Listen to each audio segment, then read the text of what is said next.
Japan's Prime Minister Fumio Kishida is set to take the stage at the Shangri-La Dialogue. He's being introduced by the chief executive of the International Institute of Strategic Studies, John Chipman. Let's listen in.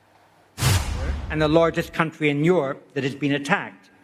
It was already attacked in 2014. This time, Mr. Putin has said that Ukraine is not a nation and has developed maximalist aims for his campaign. To use a phrase commonly heard in Asia, the European security order is a core interest of the West. It is essential for the West to prevail in this contest, for Russia strategically to fail, and for Ukraine to be able to dictate peace terms that can have the support of its people. To get there, it is essential to repeat that defense is not escalation.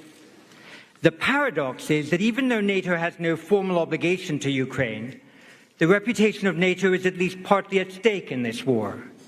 That reputation has been strengthened by a broad show of unity and by the applications of Sweden and Finland to join. Germany has pledged an additional 100 billion euros to defense and has said it would move at pace to spend 2% of GDP on defense. It will still take some time for Germany to adapt its strategic culture to this cash infusion. As NATO moves towards its summit in Madrid later this month, the Russian war will require thinking afresh the principles of preemptive action, flexible response, escalation dominance, and intra-war deterrence that must underpin a revised NATO strategic concept. Given the nature of contemporary warfare, the relationship between Articles 4 and 5 of the NATO Treaty might also require reassessment. For many countries in Asia and the Middle East, this war has raised questions about their alignments and hedging strategies. It is natural that countries engage in strategic hedging. There are few truly cast-iron guarantees in security. Some independence and autonomy of action is preferred by most states. Strategic self-determination may mean that interests do not always align with the same security partner. It is better to have many friends than only a few. Multi-alignment has its attractions. But strategic hedging, rather like its financial equivalent, requires active portfolio management.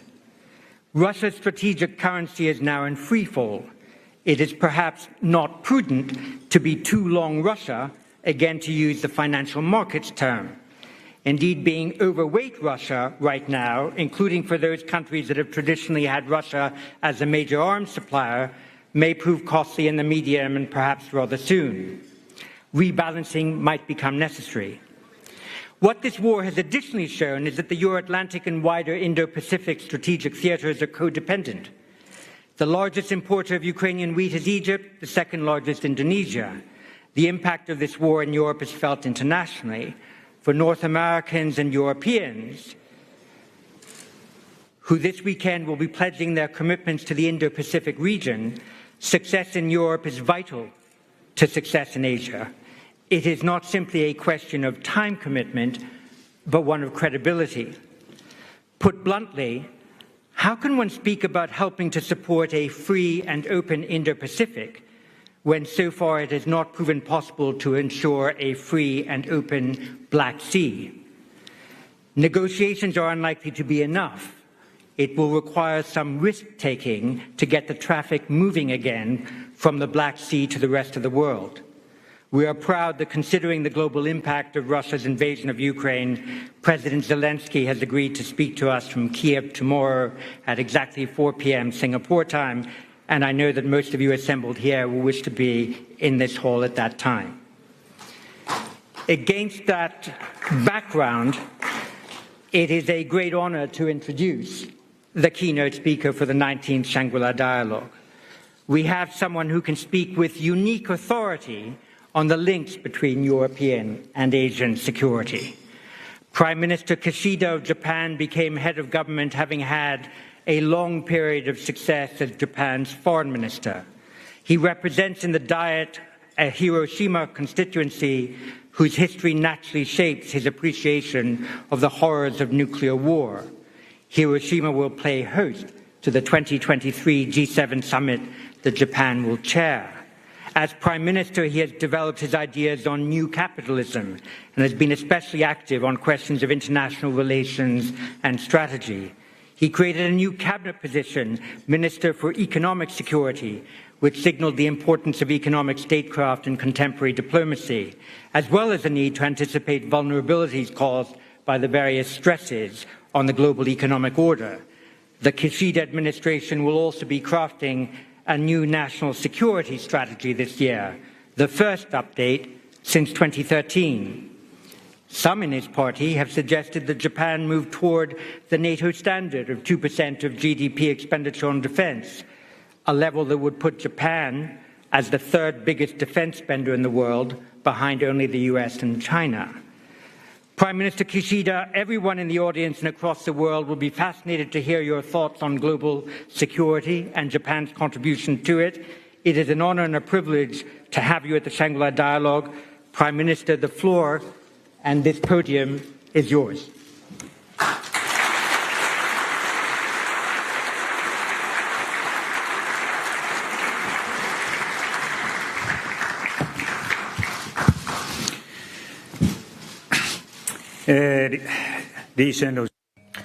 Prime Minister Lee Hsien Loong, Dr. John Chipman, distinguished guests.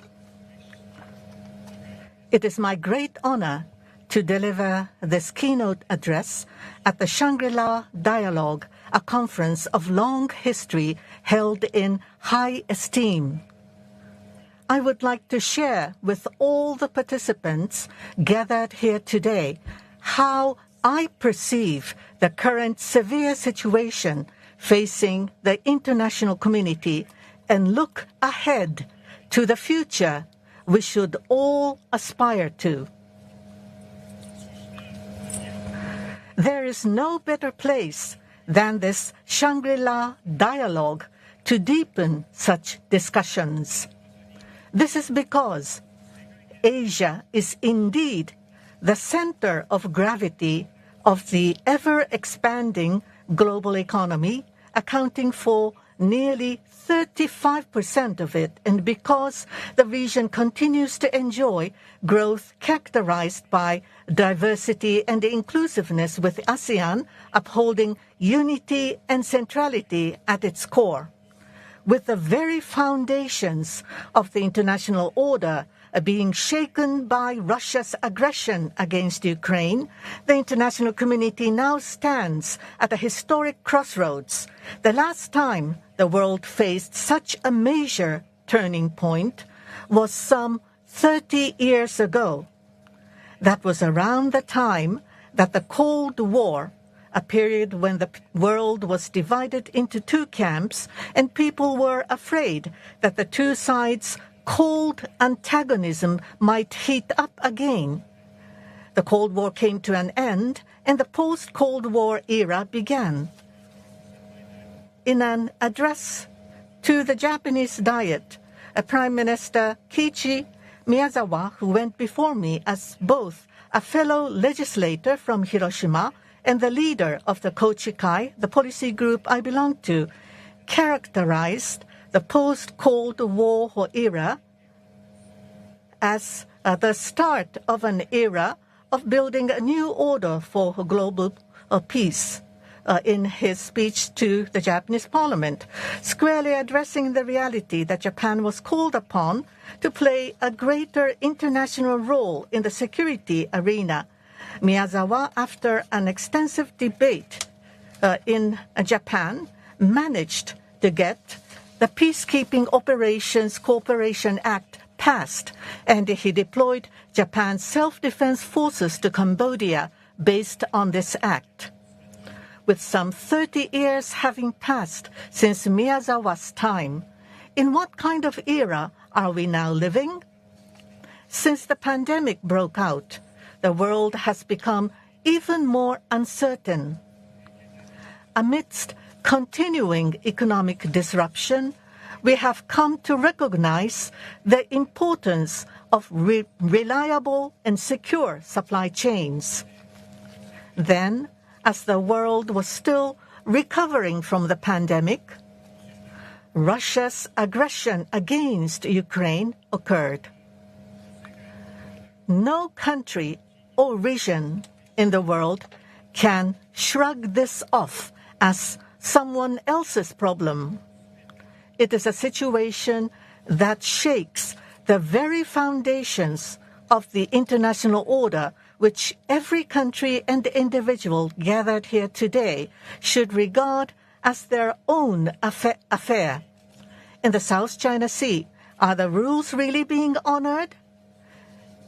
Neither international law, in particular, the United Nations Convention on the Law of the Sea, to which all relevant countries agreed after years of dialogue and efforts, nor the award rendered by the arbitral tribunal under this convention is being complied with. In the East China Sea, where Japan is located, unilateral attempts to change the status quo by force in violation of international law are continuing. Japan is taking a firm stand against such attempts. Peace and stability across the Taiwan Strait, which is located between these two seas, is also of extreme importance. Unfortunately, much of activities not respecting people's diversity, free will, and human rights is also taking place in this region. Furthermore, since the beginning of this year, North Korea has repeatedly launched ballistic missiles, including a new type of ICBM with unprecedented frequency and in new ways. As such, North Korea is strengthening its nuclear and missile activities in violation of UN Security Council resolutions, posing a clear and serious challenge to the international community. It is deeply regrettable that the recently proposed Security Council resolution was not adopted as a result of the exercise of the veto. The abductions issue, which is a top priority for my administration, is also a serious violation of human rights. At the root of all these problems is a situation in which confidence in the universal rules that govern international relations is being shaken. This is the essential and most serious underlying problem. Can the rule-based international order we have built through hard work, dialogue, and consensus be upheld and the march of peace and prosperity continue? Or will we return to a lawless world where rules are ignored and broken, where unilateral changes to the status quo by force are unchallenged and accepted, and where the strong coerce the weak militarily or economically? That is the choice we have to make today. Japan is the world's third largest economy and has consistently sought to bring about peace and prosperity in the region since the end of the Second World War, making contributions mainly in the economic field.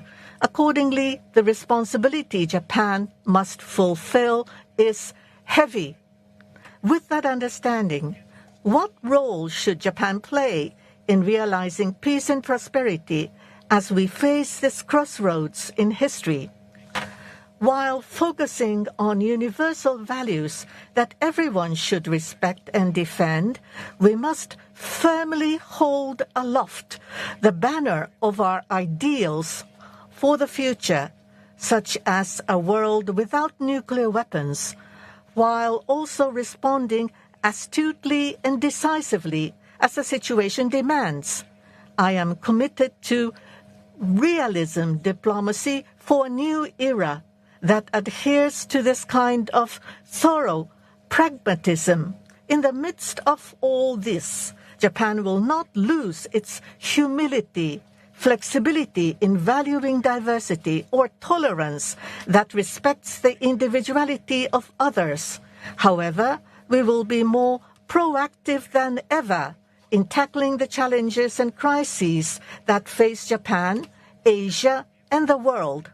Taking that perspective, in order to maintain and strengthen the peaceful order in this region, I will advance the Kishida vision for peace and boost Japan's diplomatic and security role in the region by promoting the following 5 pillars of initiatives. The first is maintaining and strengthening the rules-based, free and open international order. In particular, we will press forward in bringing new developments towards the free and open Indo-Pacific. The second is enhancing security. We will advance the fundamental reinforcement of Japan's defense capabilities in tandem with reinforcing the Japan-US alliance and strengthening our security cooperation with other like-minded countries. The third is promoting realistic efforts to bring about a world without nuclear weapons. The fourth is strengthening the functions of the United Nations, including UN Security Council reform. The fifth is strengthening international cooperation in new policy areas such as economic security. In order to bring peace to the international community, it is imperative that we first press forward in maintaining and strengthening the rules-based free and open international order. The rule of law serves as the foundation supporting this kind of international order. Alongside it are the peaceful resolution of disputes, the non-use of force, and respect for sovereignty.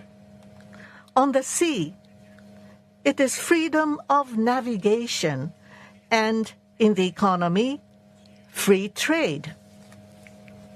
Needless to say, respect for human rights is also critical, as is a democratic political system that reflects people's free will and diversity. These are common and universal principles developed by all people worldwide who, longing for world peace, have amassed collective wisdom. It goes without saying that the rules and principles I have just mentioned are also consistent with the purposes and principles of the United Nations Charter. Rules must be respected. Even if they become inconvenient, one cannot be allowed to act as if they did not exist, nor can one be allowed to unilaterally change them. If one wants to change them, a new consensus must be made. Japan has been promoting a free and open Indo-Pacific with a view to maintaining and strengthening the rules-based free and open international order in this region. And the vision we have advocated has come to gain broad support in the international community. Japan has consistently and vigorously supported the ASEAN outlook on the Indo-Pacific, which ASEAN has developed as its own basic policy. Looking around the world, a variety of actors, including the United States, Australia, India, the United Kingdom, France, Germany, Italy, the Netherlands, and the European Union, have all laid out visions for the Indo-Pacific. Sharing a common grand vision, like-minded partners are each taking action on their own initiative, not at the behest of others.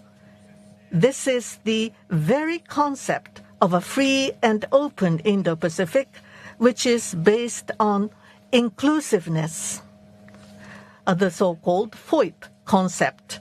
In particular, here in the Indo-Pacific region, collaboration with ASEAN is absolutely essential. After assuming the post of Prime Minister, I first visited Cambodia, which holds this year's ASEAN chairmanship. Later, I visited Indonesia, Vietnam, and Thailand. And today, I am here in Singapore. I have also held meetings with the leaders of ASEAN countries. The history of Japan and Southeast Asia is underpinned by a long history of goodwill and friendship. After the war, Japan supported the development of Southeast Asia, and Southeast Asian countries extended a helping hand to Japan in our recovery from the unprecedented earthquake and tsunami disaster. I would like to continue to work hand in hand with the leaders of ASEAN countries to deepen discussions on ways to ensure peace and prosperity in the region. Along with ASEAN countries, Pacific Island countries are also important partners for the realization of FOIP, or Free and Open Indo-Pacific. We will contribute to strengthening the foundation for their sustainable and resilient economic development, including addressing the existential challenge of climate change. We have provided timely assistance in response to recent changes in the security environment, such as laying an undersea cable in East Micronesia in partnership with Australia and the United States, and we will work together with our Pacific Island partners to ensure a rules-based sustainable maritime order. Cooperation based on the FOIP, or the Free and Open Indo-Pacific, is cooperation built upon long-standing trust. It is not limited to hardware, such as infrastructure construction, but instead also focuses on supporting the development of local human resources, promoting autonomous and inclusive development, and fostering industry through public and private initiatives as potential investment partners. We have also supported efforts to strengthen ASEAN's connectivity. It is also necessary for like-minded countries to work together to increase the investment of resources in this region. In addition to the ASEAN and Pacific Island countries that I mentioned earlier, Japan, Australia, India, and the United States, also known as the Quad, is playing an important role in promoting a free and open Indo-Pacific. At the recent Quad leaders meeting in Tokyo, we confirmed that the Quad will seek to extend more than $50 billion of further infrastructure assistance and investment in the Indo-Pacific over the next 5 years, which will be essential in promoting productivity and prosperity in this region. I will further accelerate these efforts. We intend to enhance existing free and open Indo-Pacific cooperation by beefing up our diplomatic efforts, including by expanding our ODA, or official development assistance, while engaging in an optimized, efficient, and strategic use of international cooperation through ODA. I will lay out a free and open Indo-Pacific plan for peace by next spring, which will strengthen Japan's efforts to further promote the vision of a free and open Indo-Pacific, with an emphasis on providing patrol vessels and enhancing maritime law enforcement capabilities, as well as cybersecurity, digital and green initiatives, and economic security. In recent years, Japan has particularly been strengthening its maritime security efforts while utilizing advanced technologies such as satellites, artificial intelligence, and unmanned aerial vehicles, and we will continue to share its knowledge and experience with other countries.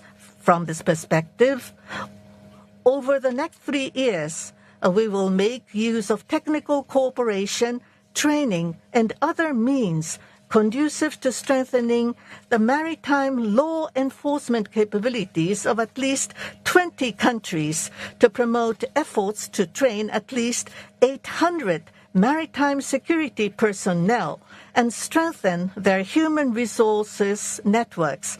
In addition, we will provide at least approximately $2 billion in assistance, such as the provision of maritime security equipment, including patrol vessels, and development of maritime transportation infrastructure in Indo-Pacific countries over the next 3 years. We will strengthen our support to Indo-Pacific countries utilizing cooperation of Quad and frameworks of international organizations. In addition, in order to maintain and strengthen the international order based on rules and universal values such as the rule of law, we will strengthen connections and networks among countries and peoples. To this end, we will train more than 1,500 personnel in the fields of the rule of law and governance over the next 3 years. Second, I would like to talk about the role Japan should play in the realm of security. In light of Russia's aggression against Ukraine, countries' perceptions on security have drastically changed around the world. Germany has announced that it will shift its security policy and raise its defense budget to 2% of its GDP. Finland and Sweden, Russia's neighbors, have changed their historical policy of neutrality and announced they have applied for NATO membership. I myself have a strong sense of urgency that Ukraine today may be East Asia tomorrow. Japan has also made the decision to shift our policy towards Russia and is united with the international community in our efforts to impose strong sanctions against Russia and support Ukraine. As the Prime Minister of the peace-loving nation Japan, I have a responsibility to protect the lives and assets of the Japanese people and to contribute to a peaceful order in the region. I will seek to build a stable international order through dialogue, not confrontation. At the same time, however, we must be prepared for the emergence of an entity that tramples on the peace and security of other countries by force or threat without honoring the rules. As a means of preventing such situation and protecting ourselves, we need to enhance our deterrence and response capabilities. This will be absolutely essential if Japan is to learn to survive in the new era and keep speaking out as a standard bearer of peace. As the security environment surrounding Japan becomes increasingly severe, we will set out a new national security strategy by the end of this year. I am determined to fundamentally reinforce Japan's defense capabilities within the next 5 years and secure substantial increase of Japan's defense budget needed to effect such reinforcement. In doing so, we will not rule out any options, including the so-called counter-strike capabilities, and will realistically consider what is necessary to protect the lives and livelihoods of our people. To all of you, I stress that Japan's posture as a peace-loving nation will remain unchanged. Our efforts will proceed within the scope of our Constitution and in compliance with international law in a manner that does not alter the basic roles and missions shared between Japan and the United States under our alliance. We will continue to explain our approach to other countries in a transparent and thorough manner. No country can ensure its security entirely on its own. That is why I will promote multi-layered security cooperation with like-minded countries that share universal values, positioning the Japan-U.S. alliance as the linchpin. In my meeting with U.S. President Biden during his recent visit to Japan, he strongly supported my determination regarding Japan's defense capabilities. We were also in full agreement on expanding and deepening Japan-U.S. security and defense cooperation. We will further reinforce the deterrence and response capabilities of the Japan-U.S. alliance, which has become the cornerstone of peace and stability in not only the Indo-Pacific, but also the entire world. At the same time, we will actively promote security cooperation with Australia and other like-minded countries. Prime Minister Lee Hsien Loong, I am extremely pleased to begin negotiations with Singapore to conclude a defense equipment and technology transfer agreement. We will continue to promote our efforts to conclude such defense equipment and technology transfer agreements with ASEAN countries and materialize specific cooperation projects according to their needs. Regarding reciprocal access agreements or RAAs, following the signing of an agreement with Australia in January, we have recently reached an agreement in principle with the United Kingdom. Japan will work closely with like-minded partners in Europe and Asia towards the conclusion of these agreements. In addition, in order to contribute to the realization of a free and open maritime order, Japan will dispatch a maritime self-defense force unit led by the destroyer Izumo to the Indo-Pacific region from June the 13th and conduct joint exercises with countries in the region, including Southeast Asia and the Pacific. Third, we will do our utmost towards achieving a world without nuclear weapons. Amid the crisis in Ukraine, the use of nuclear weapons by Russia is being discussed as a real possibility. We must not repeat the scourge of nuclear weapons. The threat of nuclear weapons, let alone the use of them, should never be tolerated. As the Prime Minister of the only country that has suffered the devastation of atomic bombings, I strongly appeal for this. The ramifications of Russia's threat to use nuclear weapons are not limited to the threat itself. The threat may have already caused serious damage to the nuclear non-proliferation regime. It may have already made it even more difficult for countries seeking to develop nuclear weapons to abandon their plans. Moves to develop and possess nuclear weapons might even spread further to other countries. These are among the various concerns that have been voiced. Even before the Ukraine crisis, North Korea frequently and repeatedly launched ballistic missiles, including ICBM-class missiles, and we have grave concerns that yet another nuclear test is imminent. The non-transparent buildup of military capacity, including nuclear arsenals that can be seen in the vicinity of Japan, has become a serious regional security concern. The return to compliance with the Iran nuclear agreement has not yet been realized. I must admit that the path to a world without nuclear weapons has become even more challenging. It is, however, precisely because of this extremely difficult situation that I, Prime Minister with roots in Hiroshima, where an atomic bomb was dropped, have decided to speak out, work tirelessly to reverse the current situation, and contribute to any scale of improvement towards achieving a world without nuclear weapons. There is no contradiction between ensuring Japan's national security while squarely facing the reality of the harsh security environment surrounding Japan, and, at the same time, advancing towards the ideal of a world without nuclear weapons.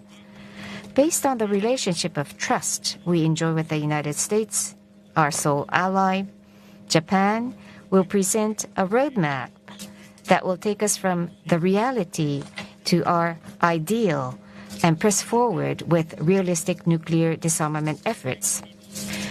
Greater transparency of nuclear forces is what underpins such efforts. It serves as the first step in supporting the irreversibility and verifiability of nuclear disarmament and in building trust among nuclear weapon states, as well as between nuclear weapon states and non-nuclear weapon states. Mindful of the non-transparent manner in which some countries have been increasing their nuclear capabilities, we call for all nuclear weapon states to disclose information regarding their nuclear forces. Together with countries concerned, we will encourage the United States and China to engage in bilateral dialogue on nuclear disarmament and arms control. In addition, it is also key to bring back discussions on the Comprehensive Test Ban Treaty, CTBT, and Fissile Material Cutoff Treaty, FMCT, which have recently become nearly forgotten.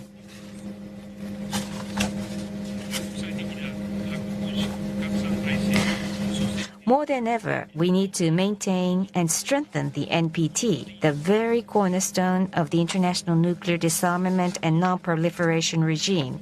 We will do everything to ensure that the NPT review conference in August, in which both nuclear weapon states and non-nuclear weapon states will participate, achieves a meaningful outcome. With the use of nuclear weapons now becoming a real possibility, reminding the world once again about the scourge and inhumanity of the use of nuclear weapons is vital.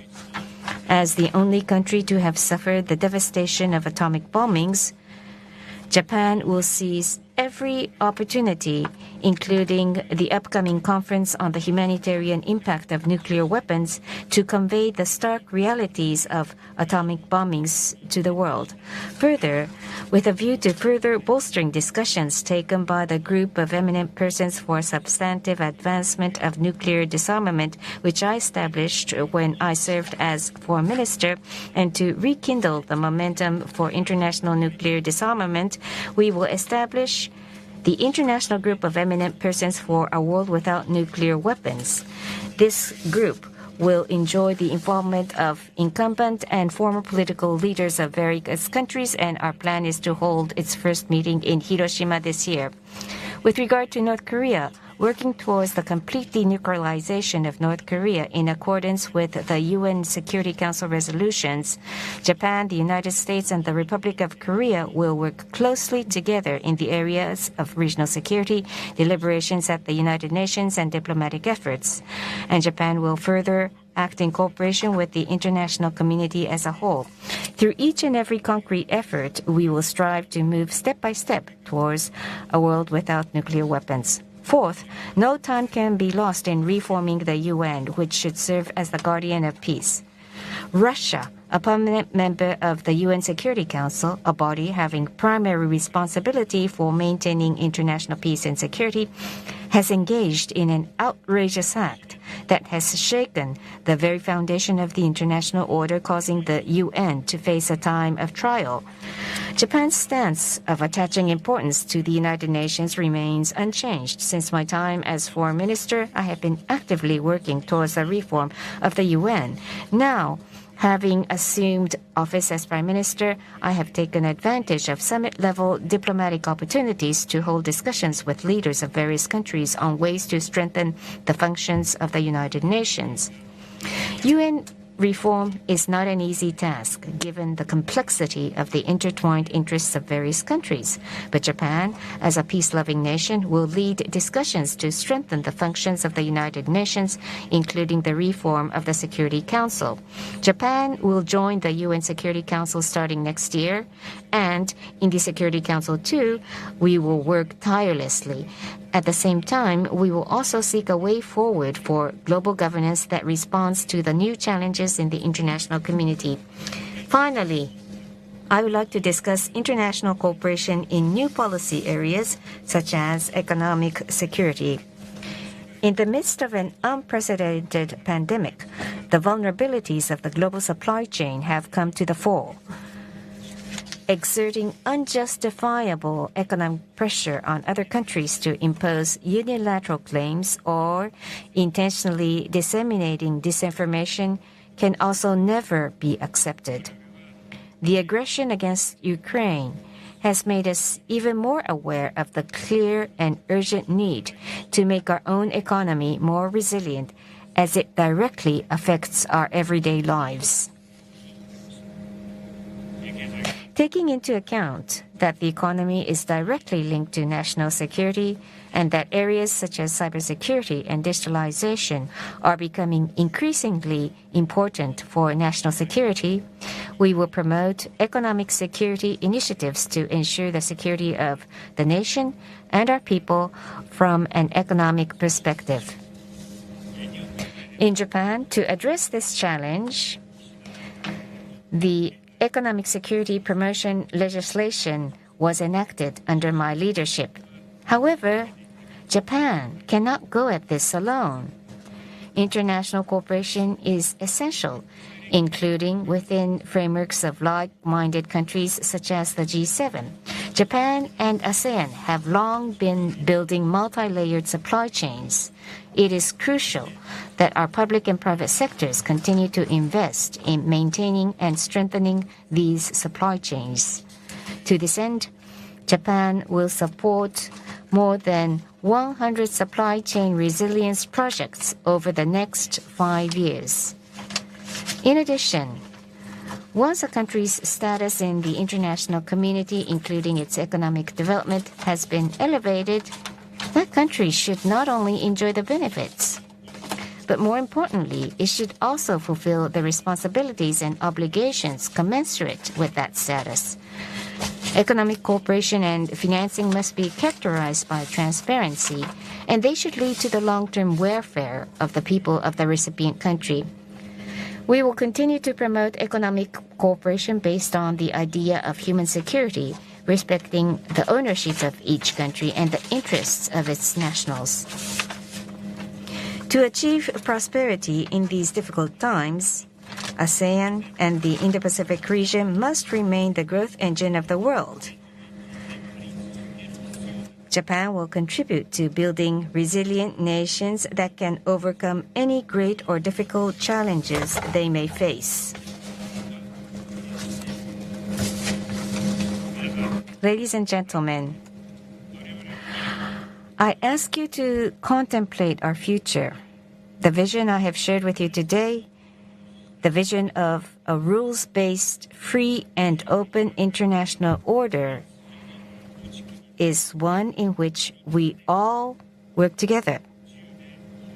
We will elevate a free and open Indo-Pacific to the next stage. I firmly believe that if we do so, a future of peace and prosperity will surely await us, a bright and glorious world full of hope where there is trust and empathy shared amongst us. Thank you for your kind attention.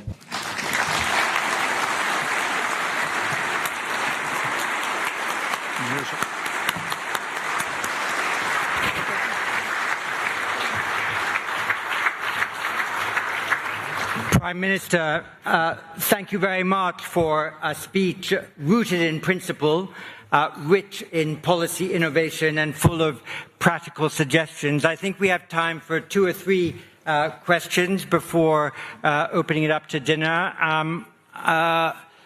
Yes, I think Yuka Koshino, I see.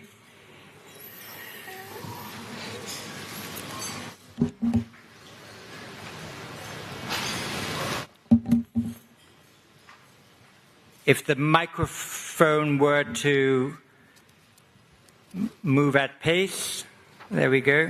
All right.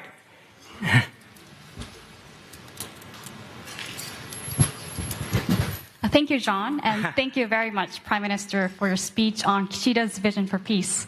So, as you made in your speech, you have been embracing your party fraction's tradition of pursuing realism diplomacy, which in my observation is to respond flexibly, but at times also boldly, to the drastically changing strategic environment, such as normalizing relationship with China in 1972, and also dispatching self-defense force for the first time to PKO mission in 1992, as you mentioned.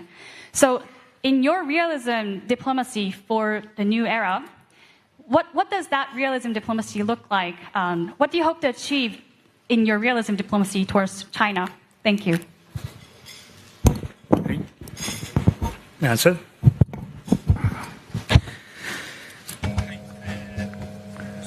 Thank you very much for the question. Now, Japan and China, the relationship between the two. The relationship between our two countries is important not only for Japan and China, but also for the region and the international community. It is important for the peace and prosperity of the international society as well. Now, between Japan and China, we assert and contend what needs to be contended, and we also strongly ask China to act responsibly and also to build a constructive and stable relationship, and we will cooperate in a shared issue and agenda. Both of us needs to make efforts to build such a relationship. And we also had a telephone summit meeting between our two countries in October last year. And President Xi Jinping has also agreed that we need to work mutually to create a constructive and stable relationship. But because Japan and China are neighbors, and because we are neighbors, there are many issues pending between us. And for example, for the military developments, both of us needs to enhance transparency. And by doing so, we will be able to execute accountability and also to create a relationship based upon trust and confidence. And because Japan and China are neighbors, we do have difficult issues between us. But for the peace and prosperity of the whole international community, I would like to create a constructive and stable relationship between the two countries. And I think there was General Liu He from the PLA Academy of Military Sciences, though I think you've just stepped down from there, but still hold an affiliation with the PLA. General, the floor is yours.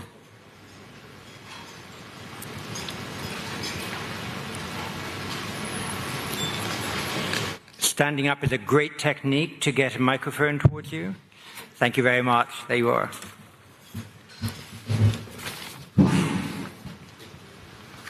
我是中国人民解放军代表团的何雷中将。我首先感谢齐普曼博士给我这个提问的机会。I'm Lieutenant General He Lei from PLA delegation. First of all, thank you, Dr. Chipman, for giving me the floor. 刚才听了岸田首相的主旨演讲，现在我提两个问题。第一个问题中日两国是隔海相望的近邻，分别是世界第二大、第三大经济体。中日两国的关系不仅关系到两国的和平稳定，而且对亚太地区甚至世界的和平稳定将产生重要的影响。Just now I heard the speech by Prime Minister Fumio Kishida. Now I have two questions for you. The first is also about China-Japan relationship. China and Japan are close neighbors, separated by a narrow strip of water, and they are separately the second and third largest economies in the world. And I think China-Japan relationship is not only a matter to the peace and stability to the two countries, but also that of Asia-Pacific, even the world. 岸田首相上任不久，就迎来了中日建交50周年。我想请问在50周年即将到来的时候，岸田首相对于中日两国的外交关系有什么总体设想？也就是说要达到一个什么样的目标？怎样实现这个目标？ Not long after you assumed the current post, we are having the 50th anniversary of the normalization of China-Japan relationship. So my question is, what is your major vision for China and Japan relationship during your tenure? And what are your major goals? And what major measures would you take accordingly? General, thank you very much. I think we've got enough there for the Prime Minister to work on. Prime Minister? Hi. Thank you very much for the question. Japan-China relationship. As you have pointed out, Japan-China relationship is not only important for the two countries, it has a major impact to the peace and prosperity of the world. So it is an important bilateral relationship. All the more so because we are neighbors, there are complex issues between us. That's true. But we want to make this a constructive and stable relationship. And with that in mind, I've talked over the phone with President Xi Jinping, and we concurred on that view. This is an important bilateral relationship. And in order to stabilize this extremely important bilateral relationship, we need to enhance communication and dialogue at all levels. We need to promote dialogue and communication in order to step by step build up a trust between us. That's the kind of effort I want to engage in. So I invite the support of all relevant actors. Thank you. So thank you very much. You've given us a splendid presentation tonight. I think all of us look forward to hearing in the coming months and year more detail about your free and open Indo-Pacific plan for peace with its diverse elements of maritime, digital, green, and economic security. We all appreciated your call for adherence to the Non-Proliferation Treaty and your underlining the importance of economic security in this world that is struggling to hang on to the gains of globalization of the previous generations. We've enjoyed you hugely tonight. Thank you very much indeed. Thank you.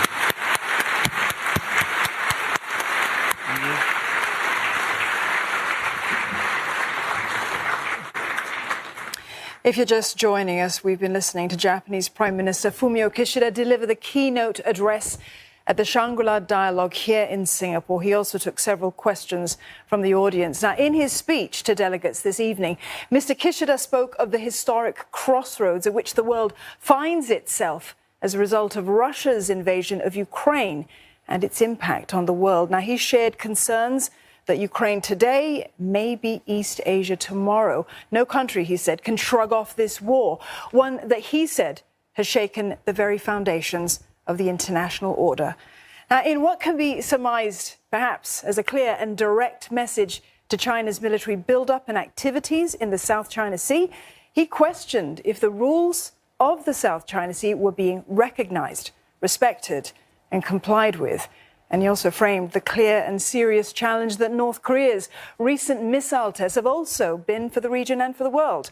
And he laid out his ideas for a vision of peace, appealing for the efforts towards a world free of nuclear weapons. Now, it's important to note that the Prime Minister's electoral district is in his city of Hiroshima. That is one of two Japanese cities that were devastated by nuclear strikes during World War II. A big focus of his address, the regional importance, the importance for regional partners, including ASEAN members, to continue to strengthen the idea of a free and open Indo-Pacific region. Our correspondent Jeremy Coe joins us live now from the summit venue. Jeremy, what were some of the biggest takeaways for the region from Mr. Kishida's speech? Well, Mr. Kishida has always been seen as dovish, but since he came to power, he surprised many observers by taking a very tough stance against Russia's invasion of Ukraine, and has also many quite frequent veiled warnings against a similar land grab by China. And his remarks today were continuing in a similar vein as well.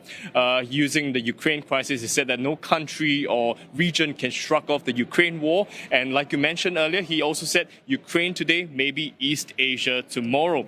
So without mentioning China explicitly, Mr. Kishida he has made many veiled remarks against China's actions in the South China Sea.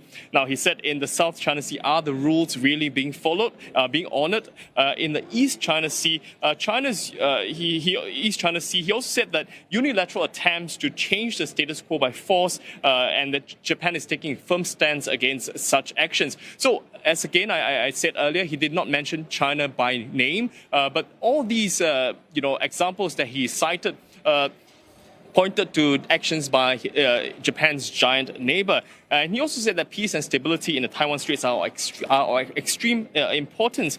And he said that unfortunately many of the activities such as not respecting people's diversity, free will and human rights is also taking place in this region, the Indo-Pacific region, which he spent much of his speech elaborating on as well. And in his speech he also introduced what he called the Kishida vision of peace, which includes a free rules-based international order, a free and open Indo-Pacific, which aligns with Washington's view of this region, and the fundamental reinforcement of Japan's defense capabilities with the help of the US and other allies. Now, all these that he mentioned is bound to set alarm bells ringing in China, and China is likely to respond possibly forcefully over the next 2 days as well.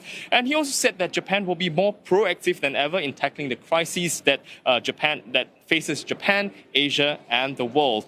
Now, over the last few days, just today, in fact, Chinese state media Global Times had an editorial saying that Japan is hijacking Asia with a NATO collusion push and endangering the region. And it also cited Chinese analysts saying that Japan is now using the Russia-Ukraine crisis to strengthen its military cooperation with NATO and trying to channel NATO's influence into the Asia-Pacific region or to promote the establishment of a NATO-like military alliance in this region. Now, if you recall, Russia had cited NATO, fears of NATO, as one reason, as one justification for its invasion of Ukraine. And China, too, had drawn parallels between NATO as well as the US-led Indo-Pacific bloc in this region, saying that this is the region is becoming a byword for bloc politics. And it doesn't help matters that news has emerged that Mr. Kishida is set to be the first Japanese leader to attend the NATO summit in Madrid later this month. So China, over the next few days, is likely to respond forcefully to not just his remarks, but also US Secretary of Defense Lloyd Austin, who will be speaking in Singapore tomorrow. Lots to unpack from his speech, Jeremy, but also at the summit today, the first in-person talks between US Defense Secretary Lloyd Austin as well as his Chinese counterpart Wei Fenghe. Did their talks manage to soothe tensions between these two superpowers?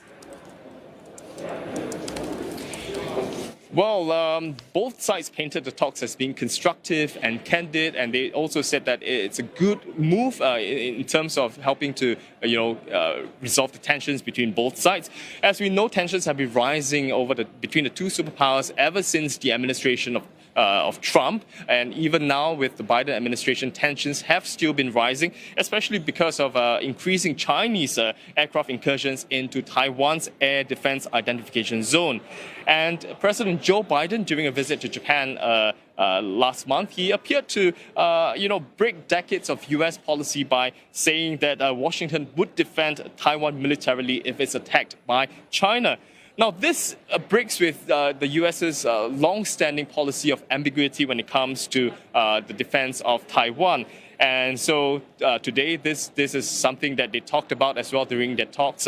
And Secretary Austin reaffirmed the importance of peace and stability across the Taiwan Strait and opposition to unilateral changes to the status quo. But he also called on China to refrain from further destabilizing actions towards Taiwan.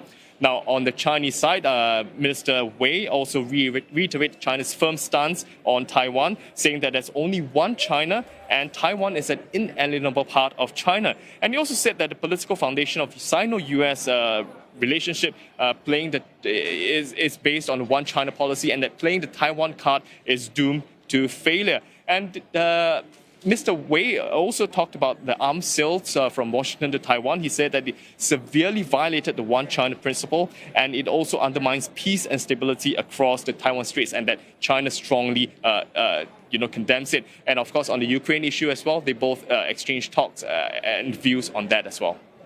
Jeremy, thank you for that. Jeremy Ko there at the Shangri-La Dialogue in Singapore.